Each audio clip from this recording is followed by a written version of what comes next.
While the Locust Slept, Chapter 2, Part 2, page 29. Emma didn't look up when I entered, just mumbled a greeting as I passed her on my way to the attic, and ignored me again on my way out to work. Early chores were nearly done when I heard the car enter the driveway. Peering through the barn window, I watched John step from the car, testing the ground with each step as he aimed himself at the house. Wondering about his tardiness, I backed into the barn to finish chores. Having observed how Mrs. Steele acted after drinking, which seemed harmless, I was not alarmed.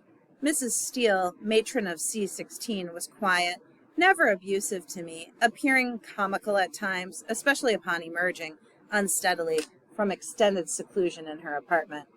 John entered the barn to prepare milking equipment. I called out a greeting. John grunted. I persisted. Ed said his mother and them invited me to a 4-H meeting tonight at his house. We's work to do. It'd be late after chores, John said. Can I get off early? You here to works. You in school all day, don't work to pay you keep. 6 hours a day is not enough for my keep? I questioned. An all-day Saturday? My stomach ached. Not your age. That school's no good for you. If you quit school and works on farm, then you earns keep, John said, his voice growing loud, raspy. Okay, I won't go, I said, starting past him. I'll get the cows in. John stepped in my path and put his face close to mine. No man's walks away when I talks to him.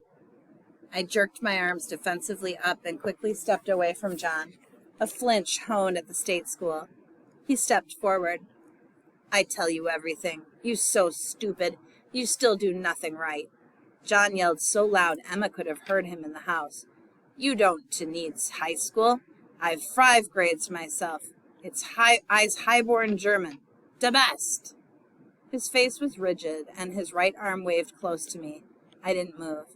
My submissive pose seemed to placate John, and he waved me through the door. Now gets cows in. That incident began my understanding of what angered John most. My desire to have friends, to attend school, anything that allowed me to escape him for a time, anything other than working for him. Still shaken by John's diatribe, I was inattentive during milking. A cow suddenly, though gently, lifted her leg and stood on it inside my pail. Little milk was spilled as I worked her leg out, but greenish streaks of manure swirled in the brimming pail. Should I give it to the pigs? I asked. Saying nothing, John put an extra filter in the strainer and poured the milk in the can. It struck me as wrong, but unwilling to trigger another violent outburst, I said nothing. Days later, the milk hauler returned the can of milk.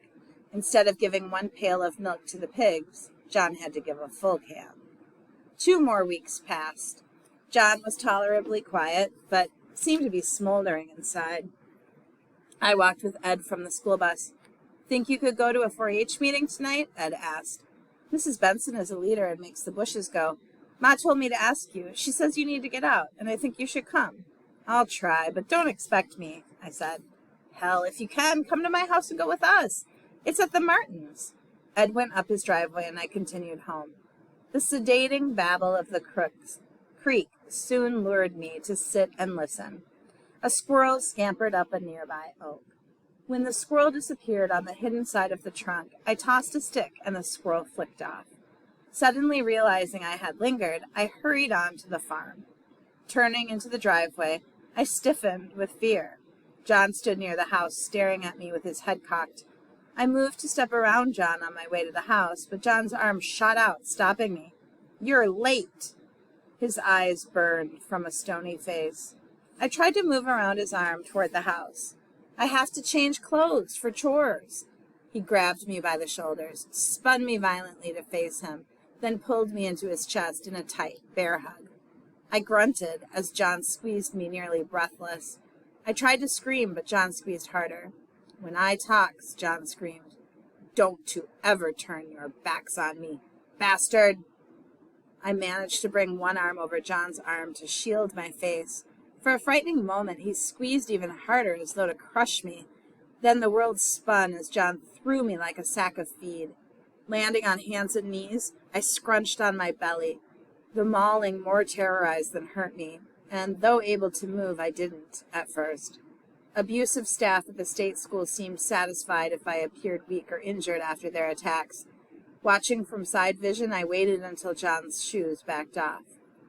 Scraped on hands and knees, I stood and exaggerated a limp as I shuffled to the house.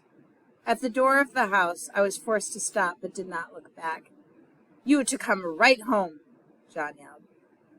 In spite of reassurances from smiling social workers, I now knew the truth of farm placement.